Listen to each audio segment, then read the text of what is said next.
A black waiter stands quietly in a lavish wedding hall, carrying trays with steady hands. To the guests, he's just another server. Suddenly, the bride shoves him away and snaps, "Don't touch my table." The room gasps in shock. What no one knows, that waiter is actually the millionaire owner of the entire venue, and the man bankrolling this wedding. By the night's end, jaws will drop, reputations will shatter, and the true boss will step forward. Before we find out what happens next, let us know in the comments where you're watching from. And if this story already has you hooked, hit that like button, because it only gets crazier from here. The Grand Imperial Ballroom was a symphony of light and sound. Crystal chandeliers, each one the size of a small car, dripped light onto the sea of guests below. The air smelled of expensive perfume and freshly cut lilies. A string quartet played softly in the corner, their music a delicate thread weaving through the gentle hum of conversation. Servers in crisp black uniforms moved like shadows between the circular tables, their silver trays held high, their faces professionally blank. It was a perfect night, a fairy tale wedding brought to life, and at the center of it all sat the bride, Victoria Hayes. She was radiant in a gown that shimmered with 1,000 tiny pearls. Her hair was swept up in an elegant style, and a diamond tiara glittered on her head. She held a glass of champagne in one hand, her smile a practiced perfect curve. She surveyed the room, her kingdom for the night, and felt a surge of triumph. Everything was exactly as it should be. Perfect, expensive, impressive. Marcus Carter moved through this opulent world with a quiet efficiency that made him nearly invisible. He wore the same black uniform as the other servers, his posture straight, his hands steady. He refilled water glasses, cleared empty plates, and offered canapés with a polite, reserved smile. No one gave him a second glance. He was part of the machinery that made a night like this run smoothly. He was, in their eyes, just the help. He approached the head table where the bride and groom sat on what looked like two thrones. In his hand, he carried a chilled bottle of the finest champagne, the very same vintage Victoria had insisted upon. The groom, Ethan Brooks, sat beside her, his tuxedo sharp but his shoulders slumped, a faint tension in his jaw. Marcus had known Ethan for years, and he could read his friend's unease like a book. Marcus reached the table, his movements fluid and practiced. He leaned forward slightly, his intention to place the bottle in the silver ice bucket that sat between the bride and groom. He was careful not to intrude, to be a ghost in their perfect moment. But he never made it. Victoria's head snapped towards him. Her eyes, which had been sparkling with joy moments before, were now hard and cold as ice. She saw his hand, a black hand in a white glove, moving toward her, pristine white tablecloth. And something inside her twisted into a knot of pure, unadulterated arrogance. "Don't," she hissed, her voice cutting through the soft music like a whip. Before Marcus could react, she moved. It wasn't a gentle push, it was a shove. Her manicured hand shot out and slammed against his wrist, knocking the heavy champagne bottle from his grasp. It didn't fall. Marcus's reflexes were too quick. He caught it deftly with his other hand just inches from the floor, his calm expression never once breaking. But the act was done. The violence of it, small as it was enough to send a shockwave through the room.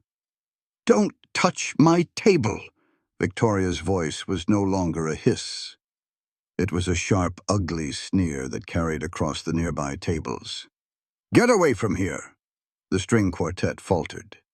A single violin note hung in the air, sour and out of place. The gentle hum of conversation died instantly. A heavy, suffocating silence fell over the Grand Imperial Ballroom. 100 pairs of eyes, wide with shock, swiveled to the head table. A guest in the front row audibly gasped. Another's jaw literally dropped, her fork clattering onto her plate.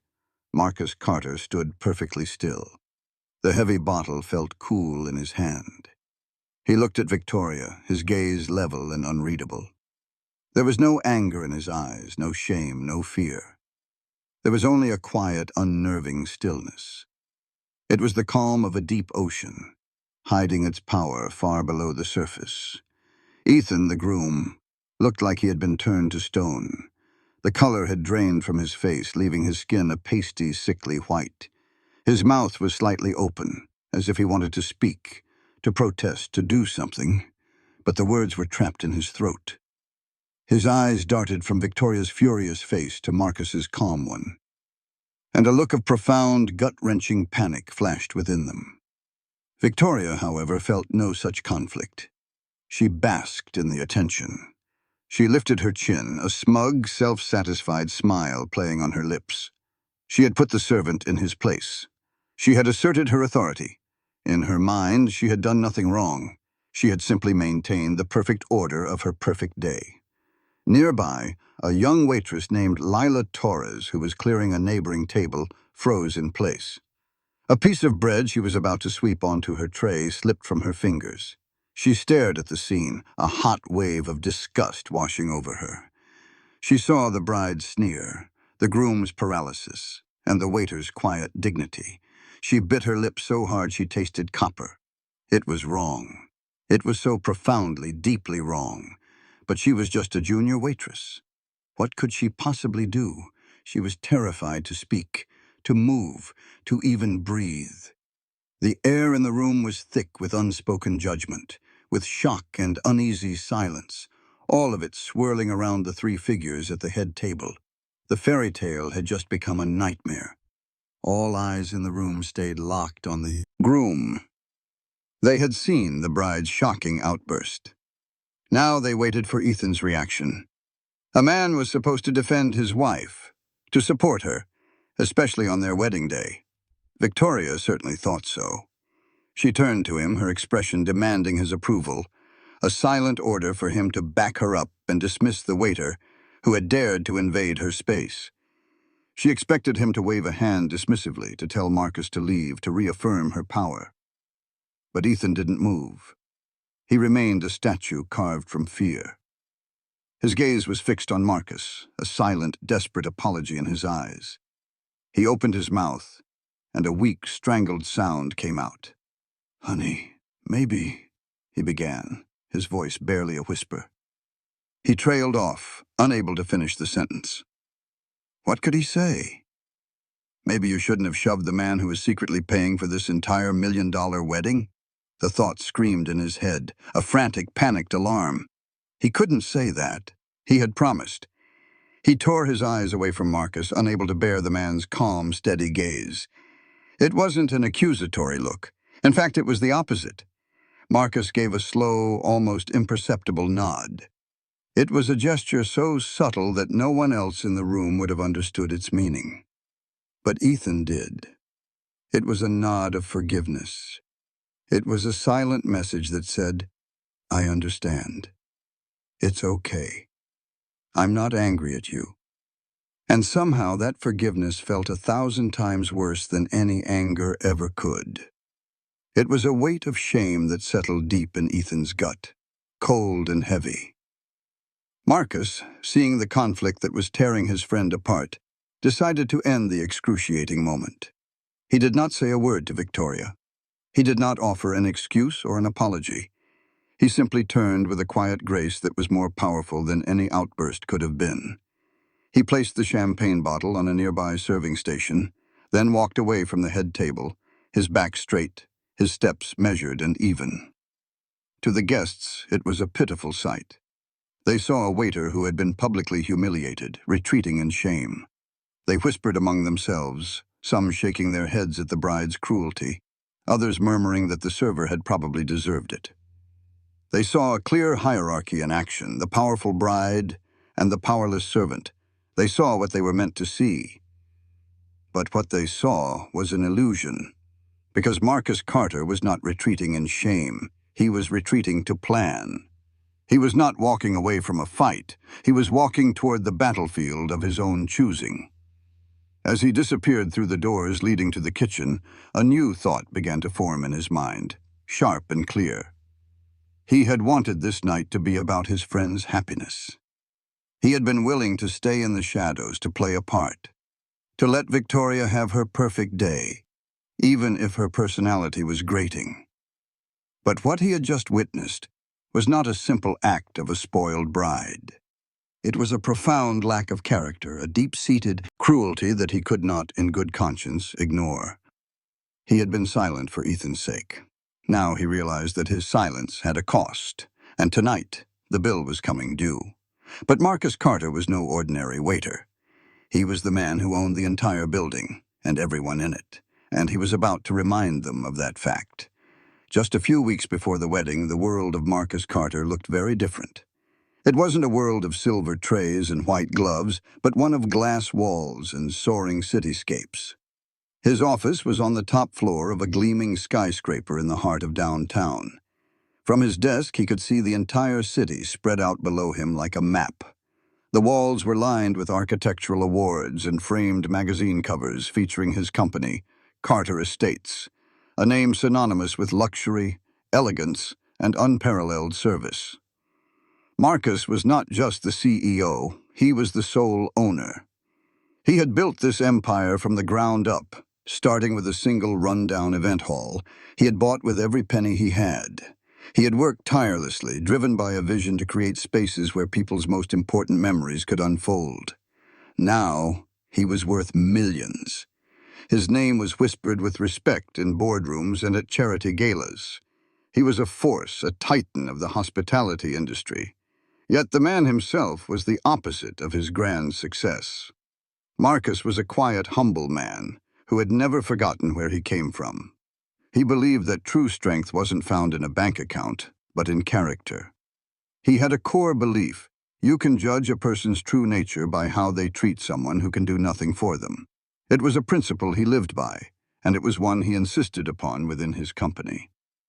This belief was why, several times a year, he would do something none of his high-powered executives understood.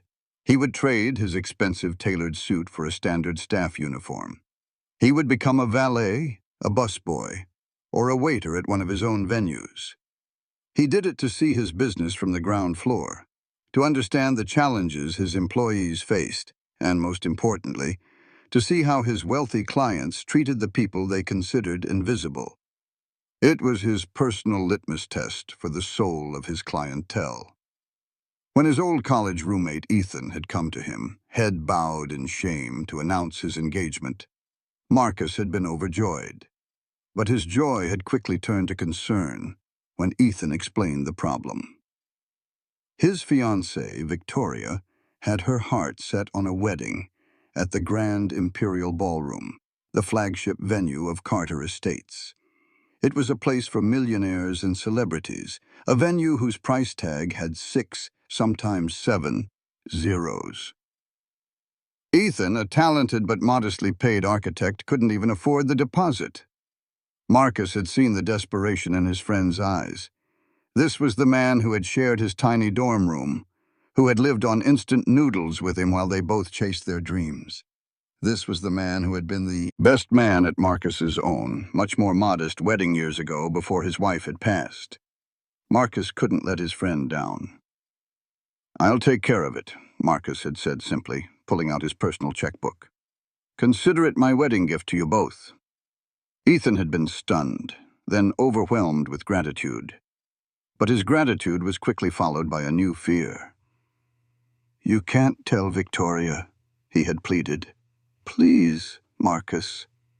She's very proud. She's obsessed with status. If she knew I couldn't afford this on my own, she'd be humiliated. She might even call it off." Marcus had felt a flicker of doubt.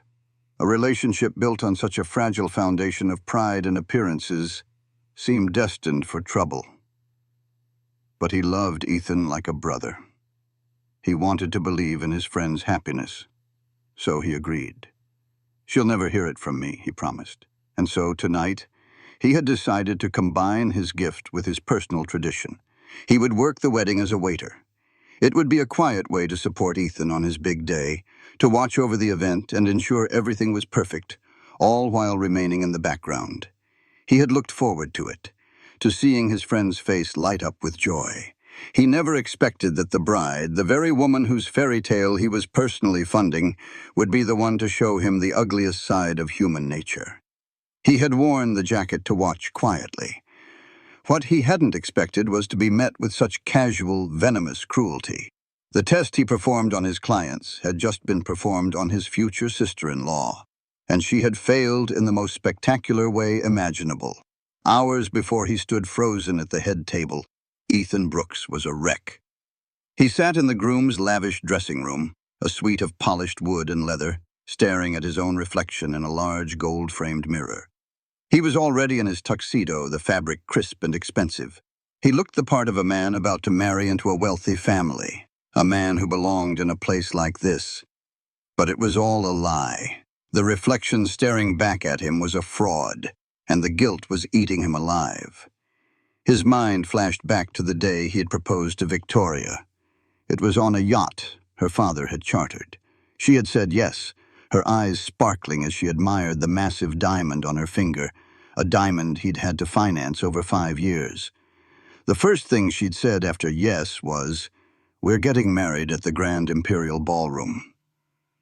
Nothing else will do, his heart had sunk. He knew the cost. He knew it was as far out of his reach as the moon. For weeks he'd tried to gently steer her towards other, more reasonable options. But Victoria was not a woman who compromised. To her, the venue wasn't just a place to get married, it was a statement. It was a declaration of their status, their importance. To settle for anything less would be a public admission of failure. The memory of his meeting with Marcus was still vivid in his mind. He had felt so small, so pathetic, asking his millionaire friend to bail him out. Marcus hadn't even hesitated. He had simply written the check, a figure with so many zeros it made Ethan's head spin. The venue, the catering for 500 guests, the top-shelf open bar, the 10-tier cake. Marcus had covered it all. He had done it with a simple smile and a clap on the shoulder.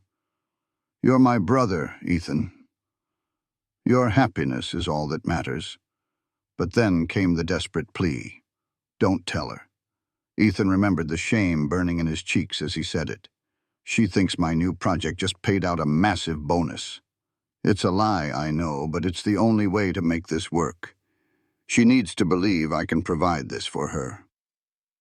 Marcus had looked at him then, a flicker of something, disappointment, concern, in his eyes. But he had nodded. He had given his word.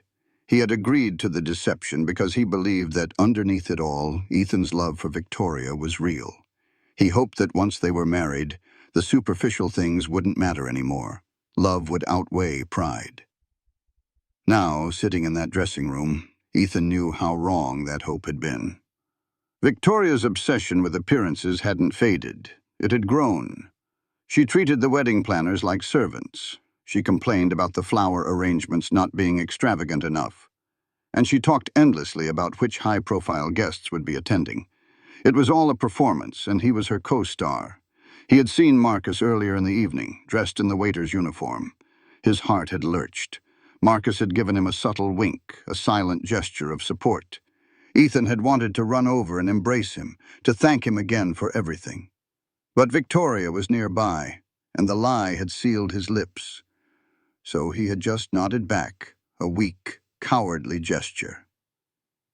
And then came the shove, the ugly words, the public humiliation. In that single horrific moment, Ethan saw everything clearly. He saw Victoria not as his beautiful bride, but as a cruel, petty tyrant. And he saw Marcus, his truest friend, the man who had propped him up time and again, being treated like dirt under her shoe. Marcus had agreed to be silent to protect Ethan's pride. But now, Ethan saw that the silence had only enabled Victoria's cruelty. It had created a monster. The weight of his deceit and Marcus's generosity came crashing down on him all at once, and he felt like he was suffocating under it. Back in the present, just moments after the confrontation, Lila Torres slipped away from the ballroom floor. Her hands were trembling, her heart pounding against her ribs. She pushed through the swinging doors into the chaotic, steamy world of the kitchen. The sounds of clattering plates and shouting chefs normally soothed her, a familiar rhythm of her work. But tonight, it just felt like noise. She leaned against a cool stainless steel counter, taking a deep breath to calm her nerves. An older co-worker, Maria, noticed her pale face. "You all right, kid? You look like you've seen a ghost." Lila shook her head, the words tumbling out in a hushed, angry whisper. "Did you see what she did? The bride? She shoved Marcus. She yelled at him for just doing his job. It wasn't right, Maria. He didn't even defend himself. He just took it."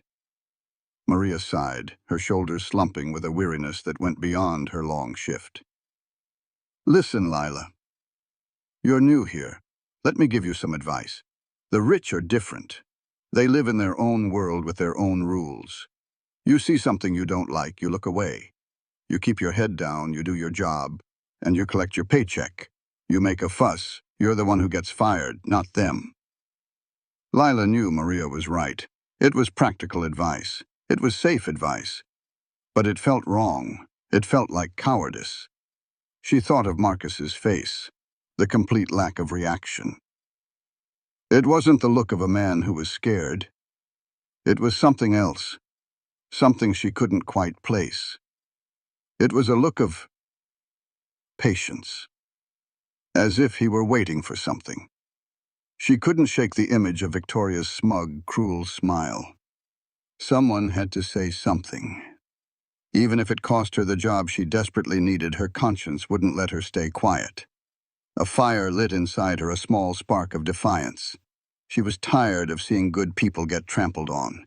Making a decision, she pushed herself off the counter. "Where did he go?" she asked another server. "Marcus? I think he went to the staff break room. Probably to cool off." Lila navigated the maze of kitchen corridors until she found the small, plain room. Marcus was there, standing by the window looking out at the city lights. He wasn't angry. He wasn't upset.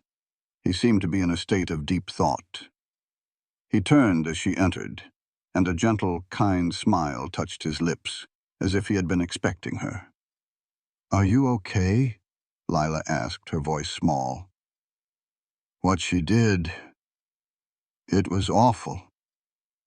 I saw the whole thing. If you want to report it to management, I'll be your witness. I'll back you up. I'll tell them exactly what happened."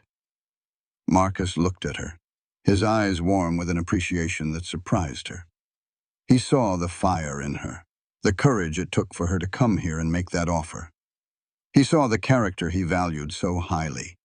He didn't tell her that he was the management.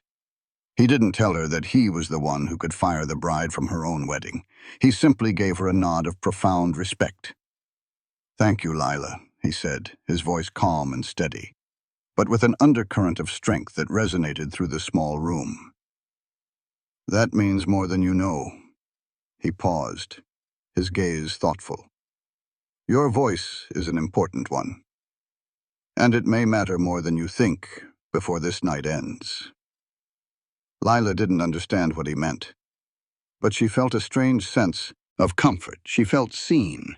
She had tried to do the right thing, and this quiet, dignified man had acknowledged it.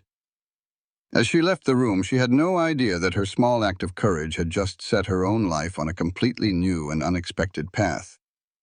She had chosen a side, and in doing so, had aligned herself with a power she couldn't yet comprehend. While Lila was grappling with her conscience, Victoria was celebrating her victory. She was back at the head table, surrounded by her fawning bridesmaids. The brief, uncomfortable silence that had fallen over the room had been replaced by a forced festivity. The band, taking their cue, had started playing a more upbeat tune. Victoria was giddy, retelling the story with dramatic flair, her voice dripping with disdain. "And then I just shoved his hand away," she exclaimed, laughing as if recounting a hilarious joke. "Honestly, the nerve of some people. Did you see his face? He looked like a scared little mouse." Her bridesmaids giggled along with her, their loyalty bought and paid for by the expensive dresses they were wearing.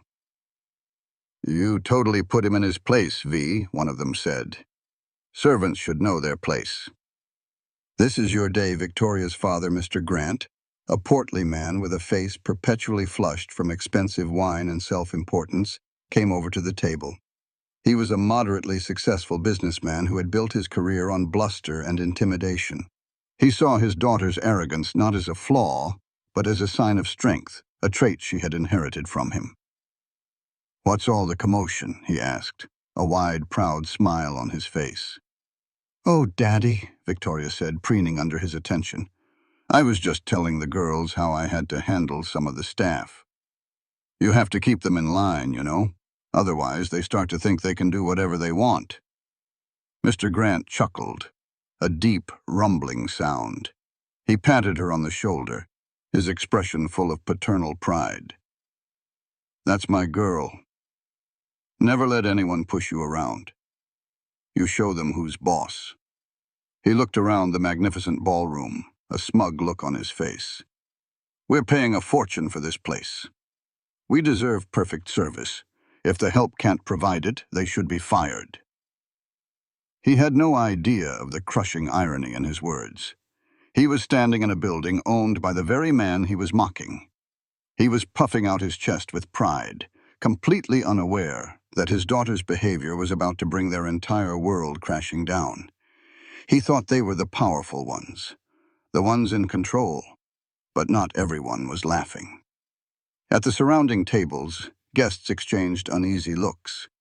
Some of them were business associates of Mr. Grant. Others were distant relatives. They had seen the shove. They had heard the sneer. And now they were listening to the bride and her father gloat about it. A quiet discomfort settled over parts of the room. They had come to celebrate a wedding, not to witness a public display of cruelty. The perfect facade of the evening was beginning to crack. And through those cracks, the ugly truth of the host's character was starting to show. Victoria and her father, lost in their bubble of arrogance, were completely oblivious.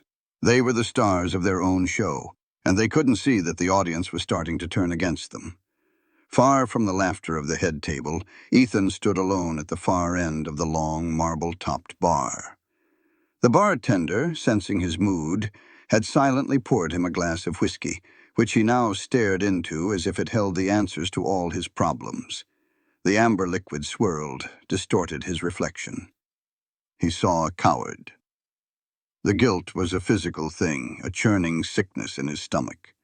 Every time he closed his eyes, he saw Marcus's face, calm, forgiving, and so deeply disappointed.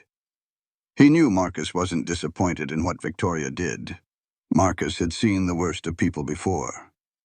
No, Marcus was disappointed in him, in his silence, in his weakness. His mind reeled back through the years, a slideshow of moments where Marcus had been his rock. He remembered their freshman year of college. Ethan's scholarship had unexpectedly fallen through, and his family had no money to help. He was about to drop out, his dreams of becoming an architect turning to dust. He'd told Marcus, expecting sympathy, nothing more. The next morning, Marcus, who was working 2 jobs to pay his own way, met him at the registrar's office. He had a cashier's check in his hand for the full semester's tuition. "Where did you get this?" Ethan had stammered, stunned. "I have some savings," Marcus had said with a shrug, though Ethan knew he was lying. Marcus didn't have savings, he had a will of iron. He had probably sold his old car or taken on a 3rd job. "We're in this together, man. Now let's go pay this so we don't miss our next class." Marcus had saved him then, and he had saved him now, funding this ridiculously extravagant wedding. He had given Ethan his education, his career, and now the wedding of his fiancée's dreams. Marcus had given him everything, and in return Ethan had stood by silently while his bride-to-be humiliated him. He took a large gulp of the whiskey, the burn in his throat doing nothing to quell the fire of shame in his gut. He looked across the room at Victoria. She was laughing, holding court, completely oblivious to the moral wreckage she had caused. He had lied to her about the money to make her happy, to give her the perfect day she wanted. But looking at her now, He saw that the lie hadn't made her happy. It had only fed the worst parts of her. It had inflated her sense of entitlement to monstrous proportions. His hands began to tremble, the heavy crystal glass shaking slightly. He set it down on the bar with a sharp click. A decision was forming in his mind, a hard, painful resolve. This wasn't just about Marcus anymore. This was about him. What kind of man was he? What kind of husband would he be if he let this stand? If he started his marriage with this rot at its foundation? He whispered the words to himself, a vow spoken to his own reflection in the dark wood of the bar. I can't let her treat him like that. He had to fix this. He didn't know how, but he knew he couldn't stay silent any longer. His inner conflict, the war between his love for Victoria and his loyalty to Marcus, between his fear and his conscience, was reaching its breaking point. A choice had to be made, and he knew with a sudden terrifying clarity which side he had to be on. While Ethan wrestled with his conscience, Marcus Carter acted. He had slipped out a side door of the ballroom, away from the music and the lights, into the cool, crisp night air. He stood on a quiet, manicured terrace that overlooked the glittering city. The chaos of the party faded behind him, replaced by the distant hum of traffic and the quiet rustle of leaves in the ornamental trees.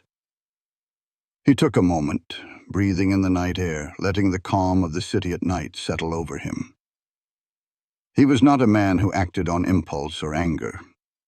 Anger was a cloud that obscured judgment. Marcus preferred to act with the cold, clear precision of a surgeon. What Victoria had done was a symptom of a deeper disease, a disease of disrespect that he would not tolerate in his business or in his life. The time for quiet observation was over. The time for action had come. He pulled his phone from the pocket of his waiter's uniform. It was a simple, unassuming device, but it was the key to his empire. He scrolled through his contacts, his thumb stopping on a single name. Miller. Frank Miller was his head of security and operations, a man of absolute loyalty and efficiency. Marcus pressed the call button. Miller answered on the first ring, his voice sharp and professional. "Mr. Carter, is everything all right?" "Everything is proceeding as planned, Frank," Marcus said, his voice low and deliberate, each word carrying an unmistakable weight of authority. The humble waiter was gone. The CEO was now speaking. "But the timeline has moved up. It's time." There was a brief pause on the other end of the line, not of confusion, but of understanding. Miller knew what "it's time" meant.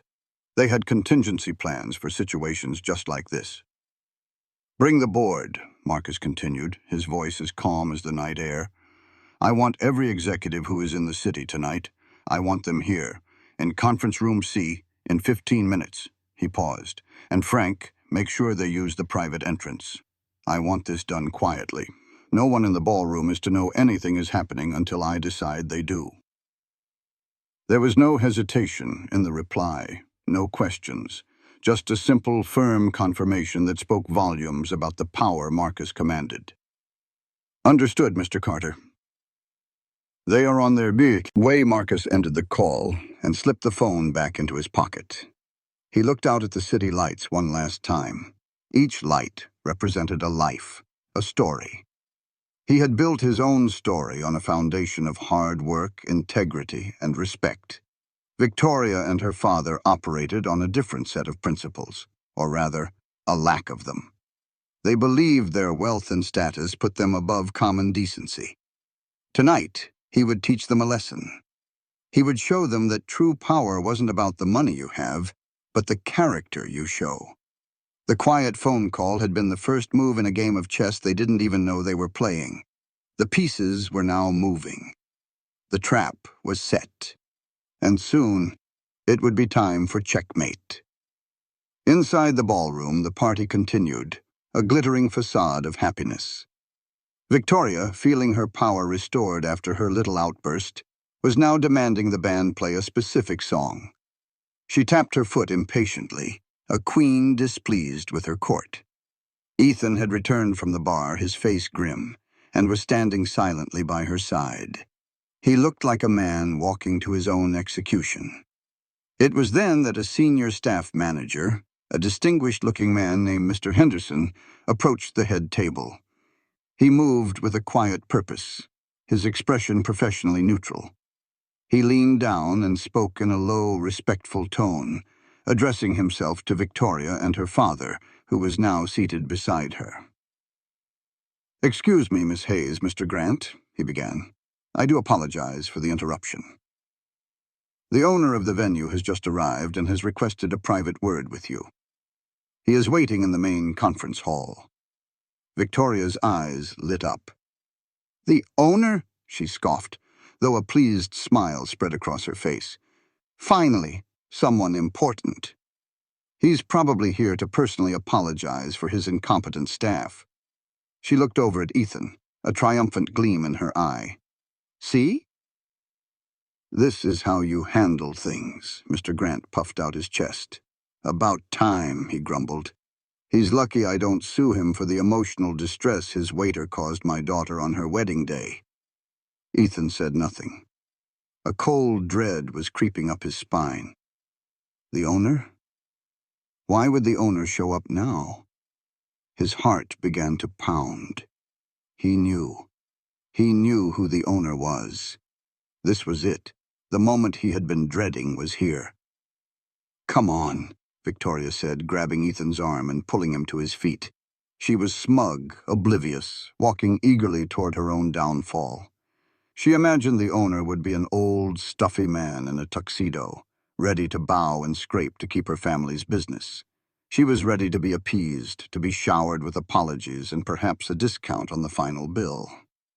As they followed Mr. Henderson out of the ballroom and down a quiet, carpeted hallway, they didn't notice a slim figure detaching herself from the shadows near the kitchen entrance. It was Lila. She had seen the manager approach the head table, had seen the looks on their faces. Her curiosity, mixed with a growing sense of foreboding, got the better of her. Something big was happening. Marcus's words echoed in her mind. "Your voice may matter more than you think." She wasn't sure why, but she felt compelled to follow. Keeping a safe distance, she slipped along the hallway behind them, her soft-soled work shoes making no sound on the thick carpet. She was just a waitress, but she had a feeling she was about to witness something that would change the course of the entire night. The conference hall was in a separate wing of the building, a place of corporate power far removed from the festive celebration. When Mr. Henderson opened the heavy oak doors, the scene inside was not what Victoria or her father had expected. The room was vast and intimidating.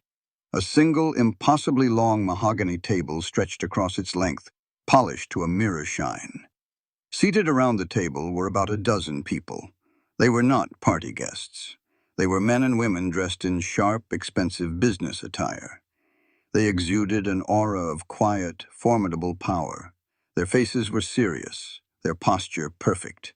They were the executive board of Carter Estates. Victoria and her father stopped in their tracks, a wave of confusion washing over them. This didn't look like a scene for an apology. It felt more like an interrogation. Mr. Grant's blustering confidence faltered for a moment. He cleared his throat, trying to regain his composure. He assumed this was some bizarre negotiating tactic, a way for the venue to discuss an issue with the bill. "What is the meaning of this?" he demanded, his voice a little too loud in the silent room. No one answered him. The board members simply watched them, their expressions unreadable. The tension in the room was so thick you could cut it with a knife. Ethan stood beside Victoria, his body rigid, his breathing shallow. He knew exactly what was happening, and the dread was so intense it was making him dizzy. Then the board members moved. As one, they rose respectfully to their feet. Victoria's ego flared for a split second. She thought they were rising for her, a sign of respect for their most important client. She even began to smile. But they weren't looking at her. Their eyes were all fixed on the door behind them. The door opened and a figure stepped inside. He was no longer wearing the waiter's uniform. He was dressed in a perfectly tailored black suit, a crisp white shirt, and a simple, elegant tie. His shoes shone under the recessed lighting. He moved with an easy, commanding confidence that instantly made him the center of gravity in the room. His presence filled every corner, silencing all thought. It was Marcus. Victoria froze. Her smug smile dissolved, replaced by a slack-jawed expression of utter disbelief. The color drained from her face, leaving it a blotchy, pale mask. Her mind simply could not process what her eyes were seeing. The waiter, the servant she had shoved and insulted. What was he doing here? Why were these important-looking people standing for him? Mr. Grant stared, his mouth opening and closing like a fish. He looked from Marcus to the board members and back again, his brain failing to connect the dots.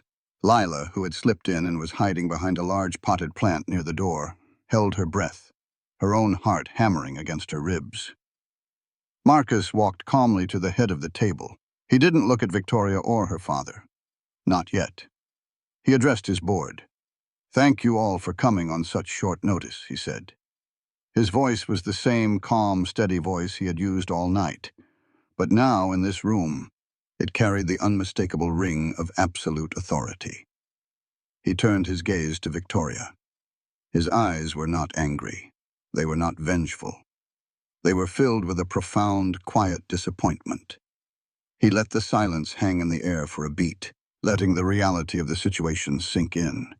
Then he spoke, his words simple, direct, and devastating. "My name is Marcus Carter," he began, his voice echoing in the silent room. "I am the owner of Carter Estates. This building, this company, it's all mine." A collective gasp went through the room. Victoria's knees felt weak. She swayed slightly, putting a hand on the back of a chair to steady herself. Her father's face had turned a deep, unhealthy shade of red. Marcus's gaze then shifted to Ethan, and for the first time, a flicker of warmth, of brotherly affection, crossed his face. "And I am the one who funded this entire wedding. The venue, the food, the flowers, everything. It was meant to be a gift for my friend, my brother, Ethan." The second blow landed harder than the first. Victoria's head whipped towards Ethan, her eyes wide with betrayal and horror. Her perfect wedding, the ultimate symbol of her status, was not something her fiancé had provided. It was an act of charity, a gift from the very man she had just treated like garbage. The humiliation was so intense, it was a physical pain. "I often wear a staff uniform at my venues," Marcus continued, his voice never rising, yet every word striking like a hammer. "It allows me to see the true character of our clients. I believe you judge people not by how they treat their equals, but by how they treat those they believe are beneath them." He finally locked his eyes on Victoria, and his expression hardened. "Tonight, Victoria, I was testing for humility, for decency, for respect. And you failed. You failed spectacularly." The truth, raw and undeniable, was laid bare on the polished mahogany table. There was nowhere to hide. Victoria's mind raced, trying to find a way out, a way to deny it. "No," she stammered, her voice a pathetic, broken whisper. You're just a waiter." But the words were empty. They had no power here. She looked at the faces of the board members, all staring at her, with cold, silent judgment. She looked at Ethan, who had his head bowed, unable to meet her gaze, the picture of shame. And she looked at Marcus, the waiter, standing at the head of the table in complete control, the true king in this castle. The illusion she had built her life around had just been shattered into a million pieces. Marcus turned his attention from the crumbling bride to his board of directors. His voice became crisp, decisive, the voice of a CEO issuing a directive. "Effective immediately," he announced, his words carrying the force of law. "Carter Estates will be implementing a new zero-tolerance policy. We will no longer serve any client, regardless of their wealth or status, who is found to disrespect, mistreat, or humiliate any member of our staff. Our people are the foundation of this company, and they will be protected." He then turned his gaze back to Victoria, his expression now cold and unyielding as granite.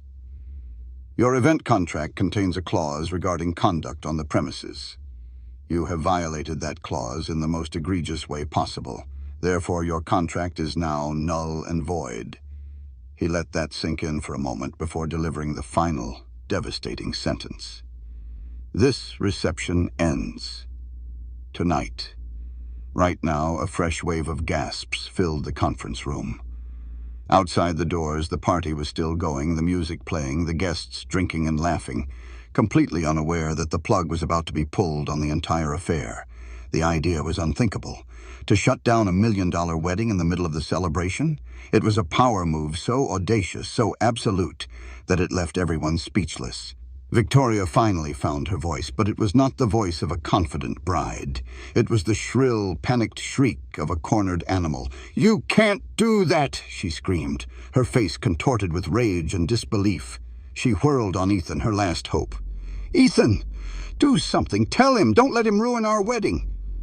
All eyes in the room turned to the groom. This was the moment of truth, the final test. For the entire evening he had been a ghost, a silent, tormented observer. Now he was being forced to choose a side, publicly and irrevocably. Ethan slowly lifted his head. The fear and shame were still on his face, but underneath them, a new emotion was rising. Resolve. He looked at Victoria, at the woman he thought he loved, and he no longer saw a bride. He saw a stranger, a cruel, entitled person he didn't recognize. Then he looked at Marcus, the man who had been a brother to him, the man whose only crime was his own generosity. He took a deep breath, and when he spoke, his voice was clear and strong, filled with a conviction that surprised even himself. "No," he said simply. The word hung in the air, a final, definitive judgment. "No, Victoria," he repeated, his voice gaining strength. "I will not do something. He is not ruining our wedding, He took a step away from her, a small physical movement that symbolized a massive emotional shift. He was no longer by her side. "That man you shoved, the one you called the help, he's my brother. In every way that matters, he is my family. He paid for my education. He gave me a chance when no one else would. He paid for this entire night out of the goodness of his heart. And you humiliated him." The room erupted. The board members, who had remained stoic, now began whispering amongst themselves, their faces a mixture of shock and grim satisfaction. Outside the conference hall, some guests who had been wandering the corridors had heard the shouting. They peered in, their eyes widening, their phones quietly emerging from pockets and purses. The private execution was rapidly becoming a public spectacle. The whispers started to spread, a wildfire of gossip about to engulf the entire event. Marcus gave a sharp, decisive nod to Mr. Henderson, the manager standing by the door. The time for private conversations was over. It was time for public consequences. Henderson spoke into his wrist radio, his voice low but firm. "Shut it down." The formal dismissal was swift and brutal. Marcus looked at Mr. Grant, whose face was now a mask of sputtering, incoherent rage. "Mr. Grant," Marcus said, his voice devoid of all emotion, "your daughter's behavior reflects a culture of disrespect that I will not allow in my establishment. You and your family are no longer welcome here. Security will escort you out." "You can't do this," Mr. Grant bellowed, finally finding his voice. "I'll sue you! I'll sue this whole company! I'll ruin you!" Marcus didn't even blink. "You can certainly try," he replied calmly. "My legal team is on the 4th floor. I'm sure they'd be delighted to discuss the matter with you." Two large, imposing security guards, who had been waiting silently in the hallway, entered the room. They moved with professional calm, flanking Mr. Grant. His blustering threats died in his throat as he realized he was utterly powerless. He allowed himself to be led out, his face a thundercloud of impotent fury. Now, all that was left was Victoria. She stood alone, abandoned, her perfect white dress now looking like a costume for a tragedy. The tears she had been holding back finally broke free, streaming down her face, ruining her perfect makeup. Ethan, please, she sobbed, a pathetic, desperate plea. But Ethan just shook his head, his face set like stone. As security gently but firmly began to escort a now hysterical Victoria from the room, news of the shutdown reached the ballroom. The music cut off abruptly. The house lights came up, harsh and unforgiving. A wave of confusion and murmuring swept through the 500 guests. Staff members began politely but firmly asking everyone to leave, explaining that the event had been canceled due to unforeseen circumstances. Phones were out everywhere now, recording the chaos, the confused guests, the weeping bride being led away. Victoria's humiliation was complete, captured on dozens of tiny screens, ready to be broadcast to the world. In the midst of the controlled chaos, Marcus turned his attention to the one person who had shown true character that night. He walked over to where Lila was still standing, half hidden by the plant, her eyes wide with astonishment. He smiled at her, a genuine, warm smile. "Lila," he said, his voice loud enough for the remaining board members and a few nearby guests to hear. "Earlier tonight, you offered to stand up for what was right, even at personal risk to yourself. That is the kind of integrity I want at the heart of this company." He extended his hand. "I'm promoting you. Effective immediately, you are the new assistant manager for this venue. You'll report directly to Mr. Henderson." Another collective gasp rippled through the onlookers. Then, something remarkable happened. A few of the guests, who had witnessed the whole ugly affair from the beginning, started to clap. The applause was tentative at first, then grew stronger, a wave of approval for the justice they had just witnessed. Lila, stunned into silence, could only shake Marcus's hand, a dazed, grateful smile spreading across her face. In one night, her life had been turned completely upside down, all because she had chosen to do the right thing. The final, heartbreaking choice fell to Ethan. As Victoria was led away, a sobbing, defeated figure, she cast one last look back at him. Her eyes begged him to follow, to save her, to choose her. The entire room seemed to hold its breath, watching to see what the groom would do. Would he run after her? Would love, however twisted, win out? Ethan stood frozen for a long moment, the weight of his future pressing down on him. He looked at the path Victoria was taking, a path of humiliation and shattered dreams. Then he looked at Marcus, who was standing quietly, not pressuring him, allowing him to make his own choice. In that moment, Ethan saw his two possible futures laid out before him. One with Victoria, a life built on lies, appearances, and the constant fear of not measuring up. It would be a life of shallow glamour and deep unhappiness. The other future was uncertain, but it would be built on a foundation of truth, loyalty, and self-respect. He made his choice. He deliberately turned his back on the departing Victoria. He walked across the room, past the stunned onlookers, and stood directly beside Marcus. He put a hand on his friend's shoulder, a firm, public gesture of allegiance. He then turned to face the remaining guests, his voice ringing with the clarity of a man who had finally found his courage. "For those of you who don't know," he announced, his voice steady, "this man, Marcus Carter, is the best friend I have ever had.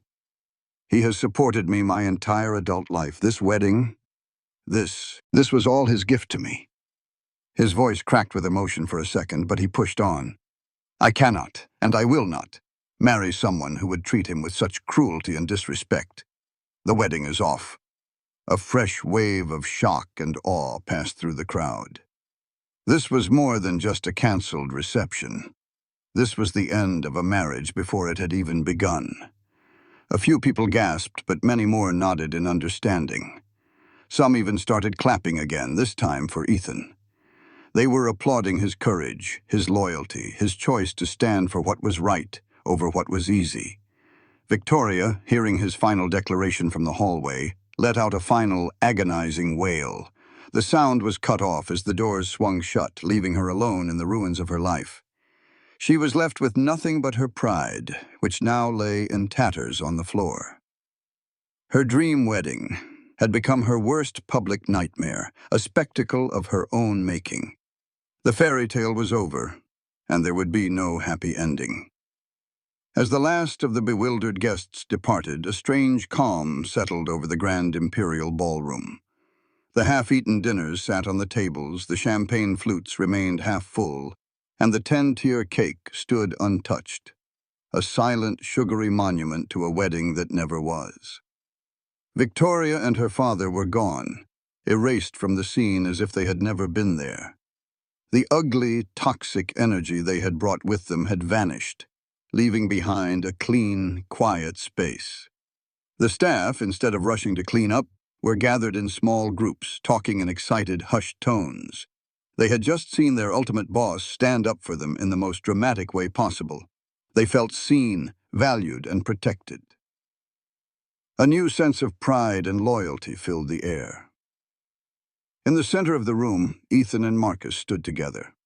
The weight of the night seemed to fall from Ethan's shoulders. He pulled Marcus into a fierce, grateful embrace.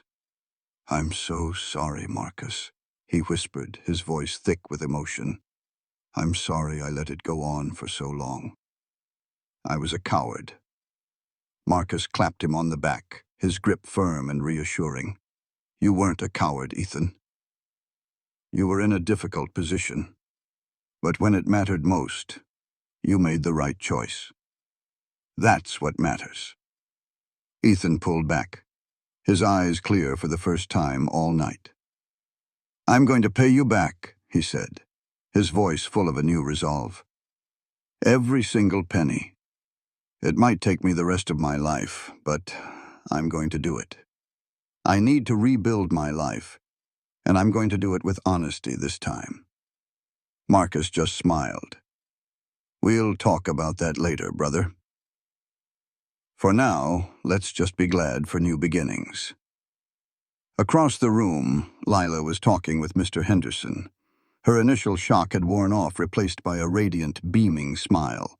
She held her head a little higher, a new confidence in her posture.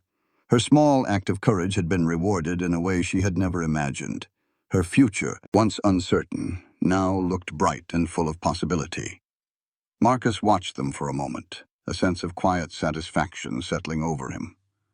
His work here was done. He had never wanted the spotlight, the drama, or the attention. He had only wanted to affirm a simple principle, that dignity is not for sale. Without another word, he slipped away from the center of the room. He exited through a side door, melting back into the quiet anonymity of the night. He had proven his point. True power isn't about shouting or showing off your wealth. It doesn't need a fancy suit or an executive title to be real. Real power is quiet.